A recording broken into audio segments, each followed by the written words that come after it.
These are the types of weapon systems we have been using for the last 2 days in response to recent missile strikes on Russian territory.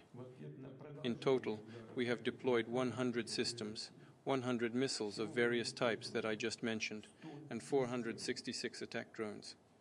Tonight we conducted a comprehensive strike using 90 missiles of this type and 100 drones, successfully hitting 17 targets.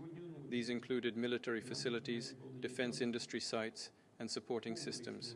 Happy Thanksgiving, everyone. I got my turkey in the oven, but unfortunately for me and unfortunately for the rest of the world, World War III does not take a day off for Thanksgiving, so neither can I. And I do have a few concerning updates here for you all. Now, last night there was a major attack on Ukraine. I believe Russia was mainly targeting their power grid.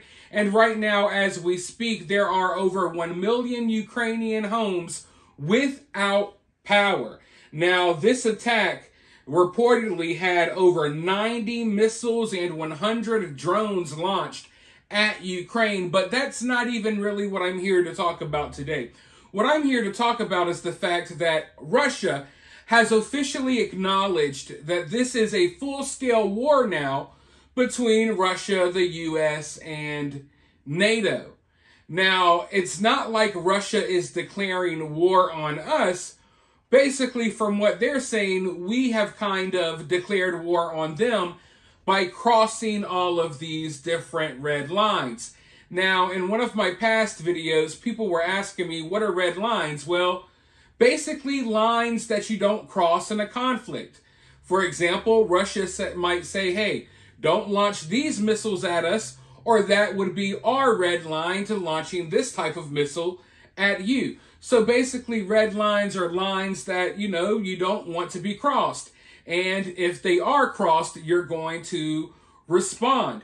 And in this case, when it comes to what's going on in Ukraine, Russia had several red lines where it said, hey, if you do this or you do that, we're no longer going to consider ourselves just at war with Ukraine. We're going to consider ourselves at war with the US or the UK or France or NATO or whatever country provides these type of weapons or this type of assistance or what have you. And basically every red line that Russia has put out there for the past few years has been crossed. And when NATO and the US would cross one red line, Russia would show restraint and they would create another red line. But once you keep crossing these red lines, eventually you're backed into a position where you have to respond. And that's the position that Russia feels like it's in now, at least from what they're saying. So they're laying out a strategy about how they're going to respond. They're claiming that they're going to strike the capital of Ukraine, maybe take out some of the government buildings and things like that, which would be a serious escalation to this conflict. So yeah, I mean, things are just getting more and more concerning by the minute. Every minute in this conflict feels like a week, okay? That's how much stuff is happening, and that's how close we are onto the brink of complete and utter devastation of the entire world with a nuclear conflict. But I want to dive into some of this information really quickly because you see, Russia is saying that every Ukrainian strike on Russian territory with Western weapons will be met with a response. It's not going to go unnoticed. It will change the rules of engagement. It's proof that NATO and Washington and other participants in the alliance are not just participating in a hybrid war, but a war in every sense of the word against our country. Negotiations are now a long way off. Events like this could push those negotiations even further. Any strikes on Russia are unequivocally unacceptable. What happened was a crossing of all red lines. Now, this comes as the ex-chief of MI6 admitted Britain must face up to the fact that the Kremlin feels it is fighting a war with the West rather than just Ukraine. Sir Richard Dearlove, who led Britain's secret intelligence service from 1999 to 2004, says that Polish Prime Minister Donald Tusk has referred to this as a pre-war situation, but I think he's wrong. I think it's an actual war. So here we have the ex-chief of the MI6 saying, no, this is a full war. You know, we got prime ministers in Poland, we got these other politicians throughout NATO saying certain things. No, that's not true. This is a full-scale war. И, наконец, новейшая гиперзвуковая ударная система «Орешник» в неядерном исполнении. Мы вынуждены были пойти на ее испытания в боевых условиях, именно вынуждены. Как я уже сказал, в ответ на удары западным оружием по территории Брянской и Курской областей, ракетами «Атакамс» и «Шторм Шедоу». Аналогов «Орешника» в мире, конечно, нет. И, думаю, подобные аналоги появятся не скоро. Напомню еще раз. Напомню, как «Орешник» работает, как вы и просили. Десятки боевых блоков, самонаводящихся блоков, атакуют цель со скоростью 10 махов. Это около 3 км в секунду. Температура поражающих элементов достигает 4000 градусов. Если мне память не изменяет, на поверхности Солнца температура 5,5-6 тысяч градусов. Поэтому все, что находится в эпицентре взрыва, разделяется на фракции, на элементарные частицы, превращается, по сути говоря, в пыль. Ракета поражает даже высоко защищенные и расположенные на большой глубине объекты. По мнению военных и технических специалистов, в случае массированного группового применения данных ракет, то есть сразу нескольких орехов гроздью в одном ударе, его мощь этого удара будет сопоставима с применением ядерного оружия. Хотя оружием массового поражения «Орешник», конечно же, не является. Во-первых, потому что это подтверждено испытанием 21 ноября. Это оружие высокоточное. А во-вторых, и это самое главное, здесь нет никакого ядерного заряда, а значит и ядерного заражения после его применения. В наличии у нас сегодня имеется несколько готовых к применению изделий подобного рода. И, конечно, на продолжающиеся удары по территории России ракетами большой дальности западного производства, как уже было сказано, мы будем отвечать, в том числе и возможным продолжением испытания «Орешника» в боевых условиях, как это было сделано 21 ноября. В настоящее время Министерство обороны и Генеральный штаб российской армии подбирают цели для поражения на территории Украины. Это могут быть военные объекты, предприятия оборонной промышленности или центры принятия решений в Киеве. Тем более, что киевский режим неоднократно пытался наносить удары по объектам государственной важности в России, по Санкт-Петербургу и Москве. И эти попытки продолжаются. Серийное производство «Орешника» началось. So here we are on Thanksgiving of all days, and now today, of course it had to be today, Russia's government, Putin, and the chairman of Russia's Security Council straight up say this is a full war now between Russia and NATO.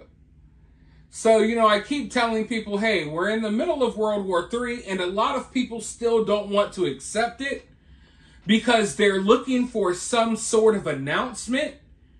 I feel like people are waiting for Joe Biden literally to crawl from under a rock and tell the world that we're at world war right now, but that's not how this is going to work. But if you're looking for some sort of announcement, is this not it? What more, you know, information do you need to gather before you realize that it's on and popping? Okay? The war has begun. It doesn't look how you think it's going to look yet. Maybe it will look that way in the future. Hopefully not. But the war is on, ladies and gentlemen. And I could say that until I'm blue in the face. A lot of people aren't going to get it until it hits too close to home. But the reality of your loved ones being sent off to this conflict, it's getting very, very close. And probably then and only then will people realize, you know, the severity of this situation, because right now, not enough people are taking this seriously. But as I've stated over and over again, over in Europe and over in that portion of the world, they're taking this very seriously. And now that Putin made this statement earlier, Germany has responded by claiming that they're about to send Patriot missile defense systems to Poland. Because, like I've told you all, you've maybe heard it from other sources as well, Russia has straight up stated it, and NATO has stated that they're worried about this as well.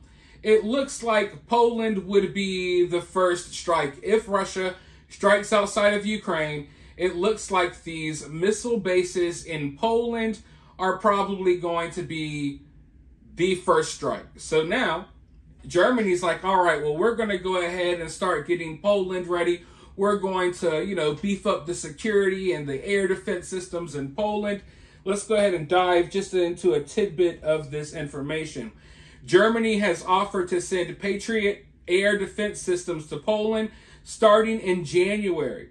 This move comes as Russia has been testing missiles dangerously close to Poland's borders.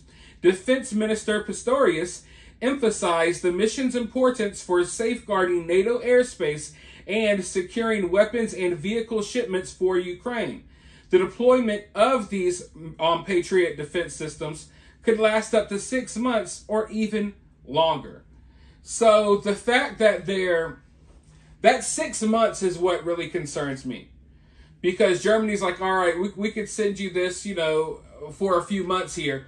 That makes me think, and the fact that they're sending them in January, it makes me think that they kind of know a timeline about when this conflict could start, because you have to understand, all it takes is for Ukraine to make a couple of moves using some of these weapons that we've provided them, and then NATO knows, like, okay, if we do this or we do that, then Russia's going to respond in this way or that way. You know, these people know a lot more about what's going on than we do, obviously. And as I've told you all, you know, we don't have certain official announcements and things like that. You gotta watch and pay attention to how these countries are operating and moving. And right now they're moving forces, they're moving equipment around, they're moving money around. There's a lot of things happening. They're building bomb shelters, they're converting old subway stations into bomb shelters. So it looks kind of like what World War II looks like when they were, you know, planning on air raids probably happening in their cities. So, you know, there's a lot of moves being made right now, and this is the latest move, sending these air defense systems to Poland. So I would say that they have more knowledge than what we do, and they probably know what the timetable is about when this conflict could really heat up or when it could cool down, because there's a possibility that this could cool down, but not if things keep going the way they're going. It's going to take a different administration. It's going to take different people in charge in Washington, D.C. for things to change. And, you know, a lot of people are thinking that Trump's going to come in and things could change overnight. But the fuel that's being added to the fire right now, you know, and the way things are going, we don't know. Things might get to a point where there is no return, or it's going to be a lot harder to back off of this conflict. And you also have to understand that even if Trump wants out of this conflict, the rest of Europe and NATO says that they're going to continue aiding Ukraine. And, you know, eventually the U.S. is going to get wrapped up in helping our allies. That's just how things work. So I don't know. I'm very concerned about the future of this situation. I'm hoping that calmer, cooler heads come in. I'm hoping that Trump can work out some type of a deal That's, a possibility, but there's also a possibility that things get so bad within the next 50 days that there is no possibility of a deal. So we'll just see how things play out. But for now, Russia has acknowledged that this is a full war with NATO, and we're just watching to see what moves will be made next. But for now, make your move down in the comments below. Let me know what you think. While you're down there, hit that thumbs up, hit that subscribe, ring that notification bell, and I'll talk to you all very soon in the next one.